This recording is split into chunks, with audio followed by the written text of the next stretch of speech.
मुख्य विषय है वह है स्वाध्याय। तो स्वाध्याय क्या होता है कि जो हमारे सद शास्त्र हैं, जो सद मतलब जो सत्य के शास्त्र हैं, जिनको वास्तव में पढ़ना चाहिए हमें, जैसे उपनिषद है, गीता है, वेद है, दर्शन है, इन सद शास्त्रों का पढ़ना और ओम आदि जो मंत्र हैं, जो गायत्री आदि मंत्र हैं, इनका जप करना, ये इसी को जो है स्वाध्याय कहा जाता है। तो जैसे अभी हम लोगों ने ये संवाद प्रारंभ होने से पहले गायत्री मंत्र का जप करते हैं, और ये जो हम योग का जो मुख्य विषय पढ़ रहे हैं, यह भी क्या है, यह भी स्वाध्याय ही है। ठीक है। तो जो हम अपने शास्त्रों में जो क्रीम है, उस क्रीम को निकाल कर के जो हम इसका जो स्वाध्याय कर रहे हैं, आपको उसका ज्ञान हम दे रहे हैं, तो आप जो ले रहे हैं और मैं दे रहा हूँ, तो यह स्वाध्याय ही है। इसी को स्वाध्याय कहते हैं। ठीक है। पढ़ना पढ़ाना, इसी को स्वाध्याय कहते हैं। मान लीजिए कि मैंने आपको ये ज्ञान दिया और आपने इसको अपने जीवन में आत्मसात किया। फिर आपने जब इसको जीवन में आत्मसात कर लिया, तो जब आप आत्मसात कर लेंगे, आपका जीवन इसके अनुकूल बन जाएगा, तब आप भी किसी को यह ज्ञान देंगे कि इस तरह से आप भी जीवन जियो। ठीक है। तो इसी को स्वाध्याय कहते हैं। सदशास्त्रों को पढ़ना, जितने हमारे ग्रंथ हैं उन सभी ग्रंथों का स्वाध्याय करना चाहिए, पढ़ना चाहिए। किसी आचार्य के सानिध्य में रह करके, किसी गुरु के सानिध्य में रह करके इसे पढ़ना चाहिए, इसको स्वाध्याय करना चाहिए, इसको जानना चाहिए, इसको देखना चाहिए कि इसमें क्या है। वैसे आप थोड़ा समझने में समस्याएं आती हैं, नहीं समझ पाते हैं लोग, इसीलिए शास्त्रों को नहीं पढ़ते हैं। पहले के समय में जो शास्त्र हुआ करता था, वो गुरु के सानिध्य में रह करके शिष्य पढ़ा करते थे। परंतु कोई स्टॉल से बुक खरीदे, कोई दुकान से बुक खरीदे, और अब कोई कह देता है ना कि ये पुस्तक ले लेना और इसको खरीद करके पढ़ लेना, तो कोई कभी नहीं पढ़ पाता है। मैंने देखा है, मैंने बहुत बड़े बड़े लोगों को देखा है, आज तक वो कोई किताब ख़त्म ही नहीं कर पाते हैं। मैंने बहुत लोगों को पढ़ने के लिए पुस्तकें बोला, मगर कोई नहीं पढ़ता है। फिर बाद में बोलते हैं कि आप पढ़ा दो तो हम पढ़ लेंगे। ठीक है। कोई मुझे ना सुनाने वाला मिल जाए। ठीक है। एक लोगों को मैंने कहा कि थोड़ा सा शास्त्रों को पढ़ा, गीता पढ़ा करिए, तो बोलते हैं कि हमें तो आचार्य जी ऐसा है कि हमें कोई सुनाने वाला मिल जाए, हमारा सुनने में बड़ा इंटरेस्ट। तो मैंने कहा कि ये भारत की प्रकृति है सुनने की।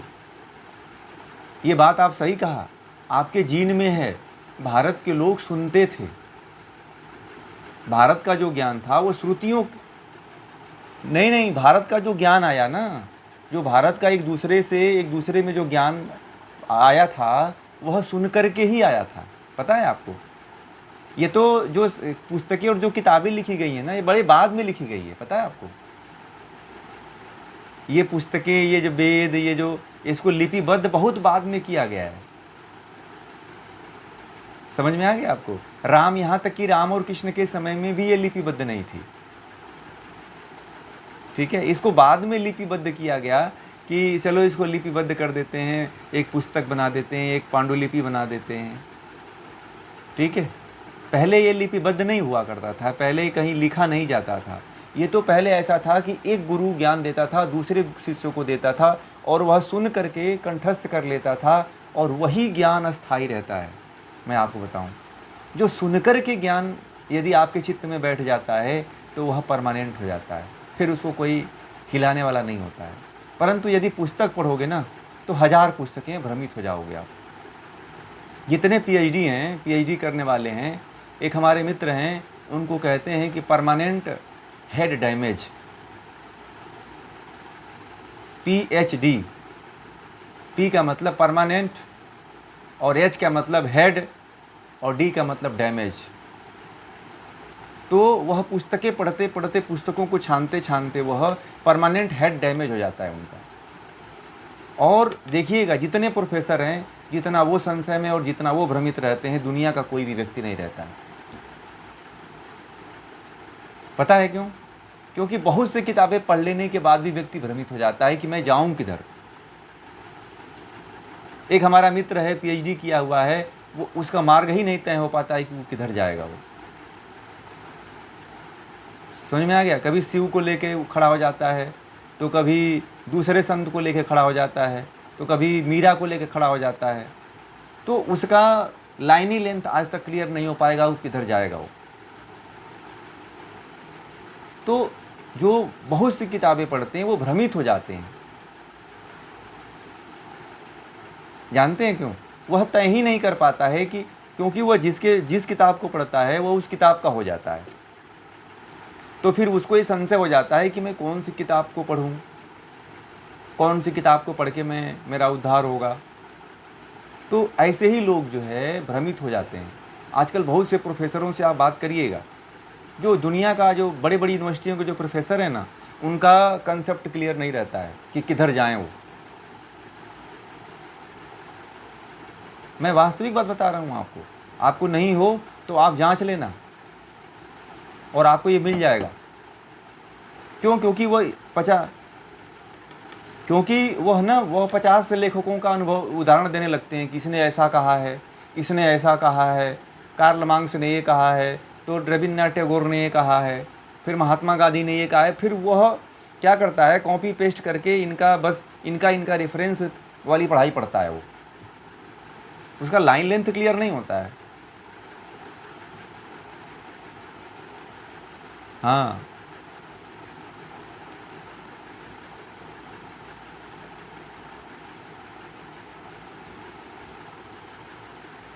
तो यही होता है। हाँ, तो आप उसमें क्या होता है कि देखिए, विद्यार्थी के पास इतना समय नहीं कि 4-5 किताबें पढ़ लेगा, ठीक है? और विद्यार्थी पढ़ नहीं पाते हैं 4-5 किताबें। न पढ़ने के कारण विद्यार्थी जो है ईजी किताब ही पकड़ते हैं, शॉर्ट नोट पकड़ते हैं वो सब, ठीक है, कि कम समय में वो चीज़ ज्ञात हो जाए। परंतु जो प्रोफेसर होता है वो सभी किताबों को पढ़ करके वो भी नहीं क्लियर कर पाता है कि बच्चों को कौन सा चीज़ पढ़ाएं। सबसे बड़ी बात यह है कि इसीलिए जो पहले का जो ज्ञान होता था वो गुरु और शिष्य की जो परंपरा थी, तो एक गुरु के माध्यम से जो शिष्य में आती थी वह कंसेप्ट क्लियर होता था। फिर उसको कोई दुनिया की ताकत नहीं थी कि उसको कोई भ्रमित कर दे। दुनिया की कोई ताकत नहीं थी कि अंग्रेज आकर के कानाफूसी करके उसको कोई फोड़ दे। इसी मंत्र के तहत भारत जो है मजबूत कड़ी बनेगा। भारत को यदि मजबूत कड़ी बनाना है तो पुनः से भारत की खोई हुई संस्कृति को लाना पड़ेगा। भारत में जो है लोगों के अंदर जो जीन है वो ऋषियों का जीन है। पता है, आप और हम सभी ऋषियों की संतान हैं, ठीक है? और हमारे अंदर वही ऋषियों का जीन भरा हुआ है। चाहे कोई भी समुदाय का व्यक्ति हो, चाहे किसी भी जाति का व्यक्ति हो, सभी में जो है ऋषियों का जीन भरा हुआ है। और ऋषि जैसे पढ़ते थे, जैसे श्रवण करते थे, वैसे हमारे अंदर भी वैसे ही अध्यात्म है और वैसे ही श्रवण करने की क्षमता है। श्रवण मतलब सुनने की। हमारे देश में जो ज्ञान था ना, वह सुन करके आगे बढ़ा था। हमारे देश में श्रवण इंद्रिय के माध्यम से ज्ञान एक दूसरे में जाता था। हमारे देश में किताब पढ़ करके कोई ज्ञान नहीं गया। आपको बता दें, ये तो बाद में लिपिबद्ध किया गया है। इसको लिपि किया गया कि कोई पढ़ नहीं पाता है, कोई जान नहीं पाता है, कोई समझ नहीं पाता है, तो चलो लिपिबद्ध कर दो।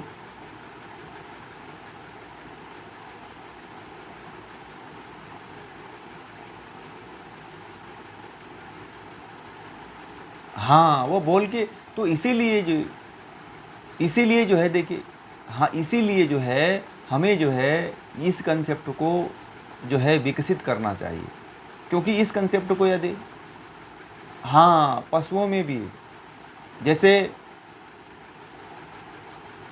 जैसे कि तोता है, तोते को देखिएगा, अभी आप तोते को खरीद लाइए और बोलिए मिठू, बोलिए राम राम राम, तो वह राम राम बोलने लगता है, ठीक है? तोता भी राम राम बोलने लगता है। क्योंकि जो श्रवण क्षमता है, जो श्रवण इंद्रिय है हमारा, वही जो है ज्ञान को अस्थायी करती है। और जो कोई किताब पुस्तक पढ़ता है तो पुस्तक का पढ़ा हुआ ज्ञान अस्थायी नहीं रहता है। ये ध्यान दीजिएगा। आज कल जो है माँ बाप जो है, गुरु, कोई भी व्यक्ति कहता है कि पढ़ता नहीं है, पढ़ता नहीं है, पढ़ता नहीं है, परंतु वो इसलिए नहीं पढ़ता है कि जो जितना श्रवणेंद्रिय पे हमें ध्यान देना चाहिए उतना हमें पुस्तकों पे ध्यान नहीं देना चाहिए। हाँ, पुस्तक पढ़ना चाहिए, पुस्तक भी जरूरी है, बिना पुस्तक के नहीं कुछ हो सकता है, परंतु जो मूलभूत सिद्धांत के लिए होना चाहिए कि वो भी जरूरी है।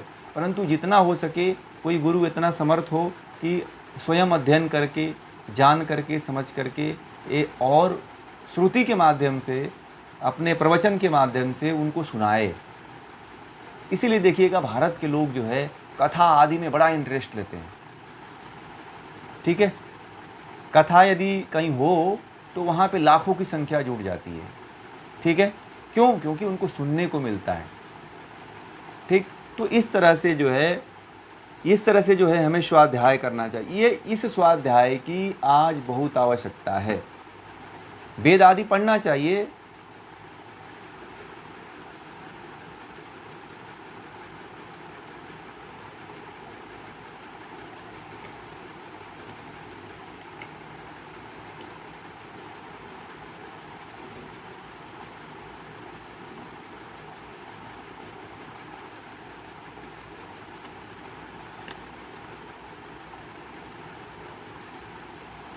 हाँ हाँ, वो हर जगह अभी भी हर गांव में जो है जाएंगे आप। अब तो कहीं कहीं नहीं है, अब तो कहीं कहीं ख़त्म हो गया, परंतु आप भारत के किसी भी अन्य गांव में चले जाएंगे तो वहाँ आज भी जो है हरे रामा हरे कृष्णा का कीर्तन होता है।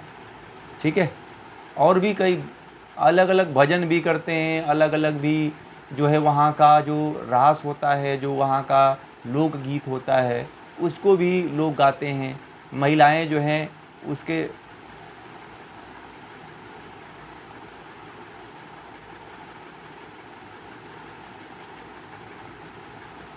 वो सब मिलते हैं, सब बोले जाते हैं। हाँ हाँ, चलिए तो हम लोग चलते हैं अपने मूल कंसेप्ट पे, इसको तो बाद में रखेंगे। तो इस तरह से जो है हमें स्वाध्याय करना चाहिए। ठीक है, तो स्वाध्याय का ये विकल्प है कि आप मंत्रों को जपें। जैसे ओम का मंत्र है, गायत्री आदि मंत्र है, तो उस मंत्रों का आप जप किया करें। इसके जप करने से बुद्धि आदि विवेक बढ़ता है।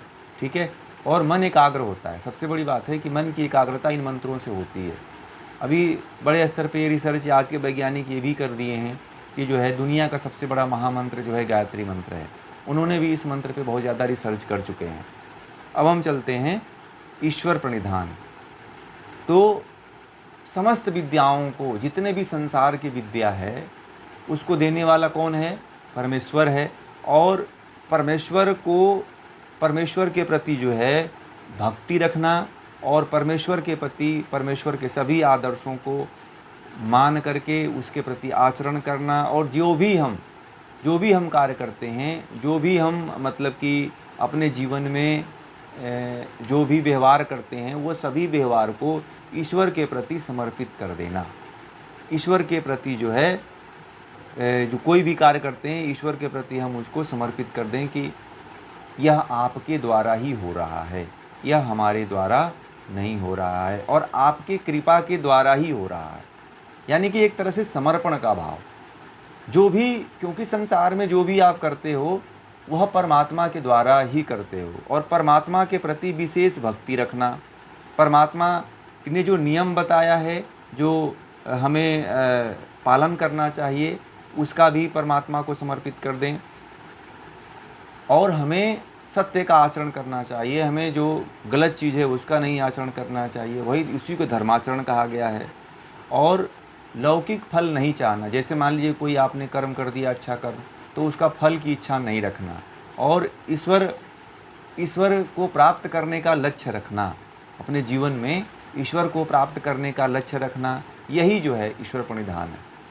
ठीक है, यही ईश्वर प्रणिधान है कि ईश्वर के प्रति जो है हमेशा भक्ति भाव, अपने कर्मों को समर्पित कर, जो भी आप काम कर रहे हो ईश्वर के प्रति समर्पित कर दो, भक्ति का भाव रखो, धर्माचरण का भाव रखो, उसके आदेश का पालन करो, जो परमात्मा ने शास्त्रों में बताया है उस नियम का अपने जीवन में पालन करो। यही जो है भक्ति है, यही ईश्वर प्रणिधान है, इसी को ईश्वर प्रणिधान कहते हैं। आजकल क्या होता है कि ईश्वर के बताए हुए मार्ग पे लोग नहीं चलना चाहते हैं, अपने मनमानी चलते हैं। आप देखिएगा भारत में, चाहे अपने आसपास देखिएगा कि भारत में कितने ऐसे घर हैं जो ईश्वर के द्वारा बताए हुए मार्ग पे चलते हैं, जो हमारे शास्त्रों में वर्णित मार्ग है कि धर्माचरण करो, भक्ति करो, जो है ईश्वर के आदेशों का पालन करो, और जो है अपने कर्मों को समर्पित कर दो, है ना, भक्ति किया करो। इस तरह का भाव लेकर के कितने परिवार जीते हैं, तो आप देखेंगे कि इस तरह का परिवार जो है जीरो मिलेंगे। वह सब कुछ समझते हैं कि यह मैं जो कर रहा हूँ वह मेरे द्वारा ही हो रहा है, परंतु यह आपको नहीं पता है कि आप जो भी करते हैं वह सब परमात्मा की कृपा के द्वारा करते हैं। एक व्यक्ति खेत ले लेता है, एक व्यक्ति घर बना देता है, तो वह यह समझता है कि यह तो मेरे द्वारा बनाया गया है, परंतु यह भाव जो है अपने अंदर कभी नहीं लाना चाहिए। ठीक है, यह हमेशा अपने अंदर रखना चाहिए कि जो ये घर है, ये जो ज़मीन है, जो भी ये मुझे मिला है, जो भी बना हुआ है, इसको कौन बनाया है? इसको परमात्मा की कृपा से हमें प्राप्त हुआ है। इसको परमात्मा ने बनाया है, इसको ईश्वर ने बनाया है। ठीक है, यह समर्पण का भाव यदि आपके अंदर आ गया तो कभी भी आपका स्वार्थ नहीं जगेगा, कभी भी आपके मन के भीतर जो है कलह नहीं उत्पन्न होगा, द्वेष नहीं उत्पन्न होगा, छल कपट नहीं उत्पन्न होगा, भाई के प्रति द्वेष की भावना नहीं जगेगी, धन के प्रति लोभ नहीं जगेगा, परिवार में क्रोध नहीं जगेगा। यदि आप सब कुछ परमात्मा को समर्पित कर दे रहे हो कि ये तो सब उसी का बनाया हुआ है, तो फिर आपके अंदर अहंकार आएगा ही नहीं। अहंकार न आने का सबसे बड़ा कारण है कि जो भी आपके पास है वो सारा पदार्थ परमात्मा को समर्पित कर दो। आप भले कर्म कर रहे हो, परंतु जो भी आप कर्म कर रहे हो वह परमात्मा की कृपा के कारण ही होता है, वह ईश्वर के कारण ही होता है। क्योंकि कहते हैं, उपनिषदों में ये कहा जाता है कि जहाँ से आप कार्य करते हो उस कार्य को बल देने वाला परमात्मा ही है। जहाँ से आप देखते हो, जहाँ से आप इन आँखें देखती हैं, वही परमात्मा है।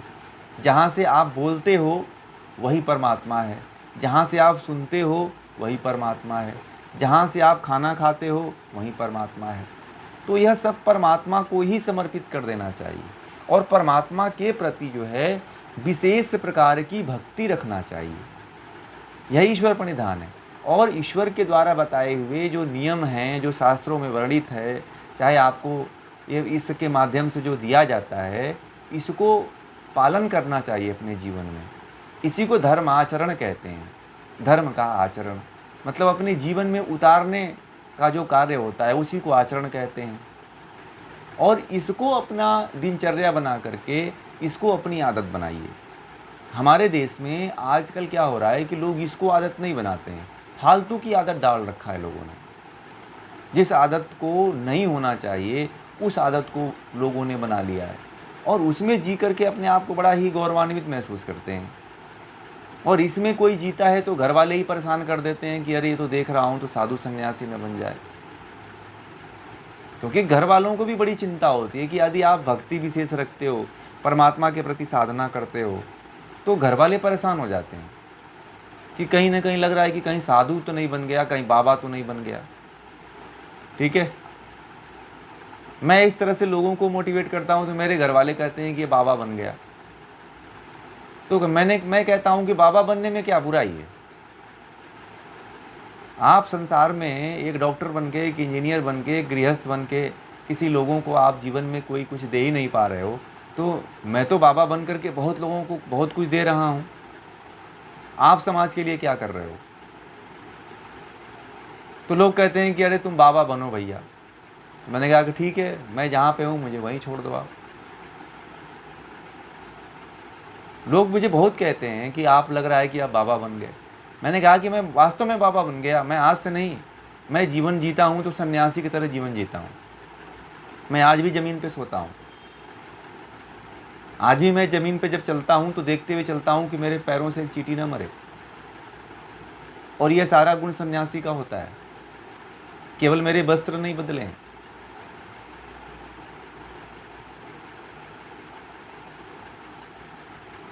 जीवन में, आचरण में, आदत में लाना चाहिए जिस आचरण को हम जीना चाहते हैं। जो हम बनना चाहते हैं उसको अपने आचरण में लाना चाहिए।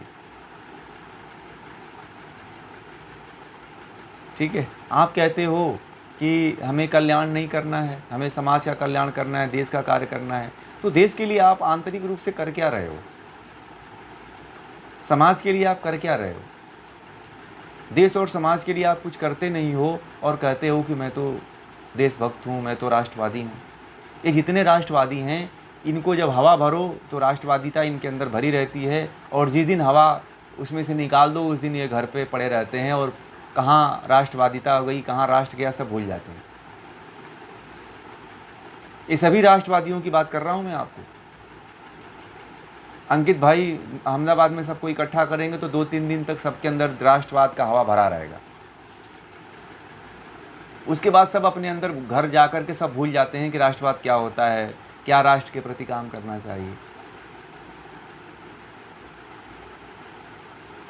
ये जो है ट्रेन के डिब्बे हैं, ये बिना इंजन के चलने वाले नहीं हैं, परंतु ऐसे व्यक्ति हम बना करके करेंगे क्या?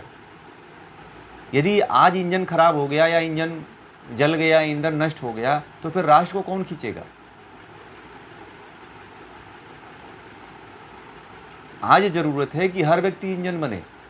आज ज़रूरत है कि मेरे न रहने के बाद जो है कोई दूसरा भी तुरंत उस कमान को संभाल ले। ऐसा राष्ट्रवादिता चाहिए।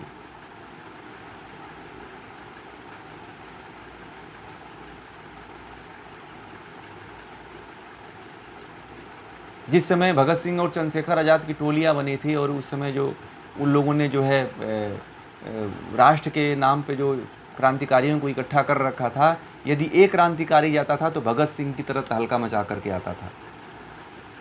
भगत सिंह के न रहने के अनुपस्थिति में भी जो है वह उसी तरह का क्रांति और देश की बात करता था।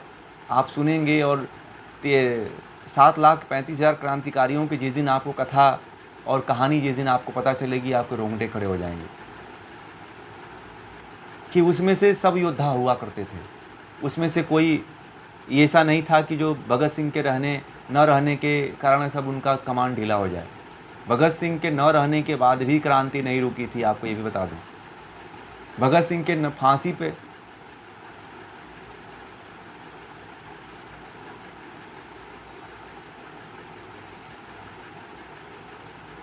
सभी थे जो देखिए, सभी तरह के लोग जो थे वो सभी क्रांतिकारी थे पहले, ऐसा नहीं है। वो तो देखिए सुभाष चंद्र बोस और भगत सिंह और ये क्या थे कि इन लोगों के अंदर तो देश का ऐसा जुनून था कि इन्होंने कहते थे कि मैं तो विवाह और शादी जो है देश से ही कर लिया है, राष्ट्र से ही कर लिया है, मुझे शादी की आवश्यकता नहीं है। ये जुनूनी व्यक्ति थे लोग, ये तो क्रांतिकारी व्यक्ति थे, परंतु उसमें शादीशुदा से लेकर के गृहस्थ से लेकर के वृद्ध से लेकर के सन्यासी से लेकर के सभी थे। और इसमें सबसे बड़ा योगदान महर्षि दयानंद सरस्वती का है। महर्षि दयानंद सरस्वती राष्ट्र पितामह थे उस समय। राष्ट्र पितामह महर्षि दयानंद सरस्वती को कहा जाता है। महर्षि दयानंद सरस्वती ने ही जो है मुंबई में जा कर के जो है 1875 में आर्य समाज की स्थापना किए थे, और उनके द्वारा ही ये जो भगत सिंह के जो माता पिता थे वह भी जो है आर्य समाज से प्रभावित थे, और उन्होंने महर्षि दयानंद सरस्वती ने सबको प्रेरित किया कि देश के लिए लड़ो। बाल गंगाधर तिलक, गोपाल कृष्ण गोखले, ये जो जितने क्रांतिकारी थे, जो ये क्रांति के जो बीज बोए थे, वो महर्षि दयानंद सरस्वती की प्रेरणा के कारण ही बोए थे, आपको बता दें। और महर्षि दयानंद सरस्वती के ही कारण जो ये देश जो है आगे बढ़ा था। ये बहुत कम लोगों को पता है, परंतु उनको कोई जानता ही नहीं है। राष्ट्र पितामह हैं वो महर्षि दयानंद सरस्वती, और उन्हीं की देन है कि ये क्रांति की अलग जगी। और महर्षि दयानंद सरस्वती उस समय जो लेख लिखा करते थे, उन लेखों से जो है बड़े बड़े क्रांतिकारी प्रभावित होते थे। स्कूलों में पढ़ने वाले जो विद्यार्थी हुआ करते थे वो प्रभावित हुआ करते थे। और यही नहीं, जो मुंशी प्रेमचंद हैं, जयशंकर प्रसाद, जो हिंदी लेखक हुआ करते थे ना, जयशंकर प्रसाद, मुंशी प्रेमचंद, ये लोग क्या करते थे कि राष्ट्रीय लेख लिख करके और वहाँ पे स्कूलों में, कॉलेजों में ले जा कर के छोड़ दिया करते थे। ये लोग कवि, और जो उस समय के जो कवि और लेखक थे ना भारत में, उनका बहुत बड़ा योगदान रहा। राष्ट्र को स्वतंत्रता दिलाने में उनका बहुत बड़ा योगदान है। पता है क्यों? क्योंकि वो ऐसी ऐसी कविताएं लिखते थे कि जो स्कूलों में पढ़ने वाले जो विद्यार्थी जाते थे हमारे देश के, वह जो है उनके अंदर क्रांति आ जाती थी। और क्या करते थे कि वो लोग कविताएं लिख करके, लेख लिख करके चोरी चोरी, चुपके चुपके जो है स्कूलों के जो खिड़कियां होती थी उसमें डाल दिया करते थे। और जब उसमें जो पढ़ने वाले जो हिंदू ही थे, सब जो विद्यार्थी थे, जब वो पढ़ते थे ना, तो उनके अंदर फिर राष्ट्र का उबाल आ जाता था। तो सभी वर्ग जो है, सभी तरह के लोगों ने सहयोग दिया है। ठीक है, तो इस तरह से जो है हमें भी जो है ये जो है काम करना चाहिए, हमें आचरण में लाना चाहिए, आचरण में ला करके कर्तव्य में जीना चाहिए। और जब तक हम कर्तव्य और आचरण सही तरीके से नहीं करेंगे, तब तक हम राष्ट्र को समृद्ध और उन्नत बना ही नहीं सकते। राष्ट्र को समृद्ध और उन्नत तभी बनाया जा सकता है जब हर व्यक्ति जो है योद्धा हो। आजकल क्या हो रहा है कि किसी को योद्धा नहीं बनाया जाता है। आजकल आश्रमों में चले जाइएगा तो आश्रमों में केवल दास बनाया जाता है। ठीक है, आश्रमों में क्या होता है,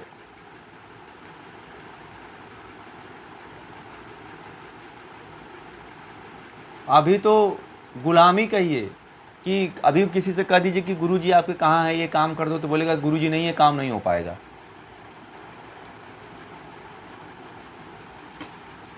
ऐसा होना चाहिए कि यदि कोई राष्ट्र के प्रति, देश के प्रति, समाज के प्रति कार्य हो, तो वह मेरी ही तरह जो राष्ट्रवादी व्यक्ति हो, उस तरह का कार्य करने की क्षमता रखता हो, और वैसा ही कार्य कर दे लोगों के साथ, उसी तरह का व्यवहार कर दे लोगों के साथ। ठीक है ना? तो हर व्यक्ति योद्धा होना चाहिए, तभी राष्ट्र आगे बढ़ सकता है। आप यदि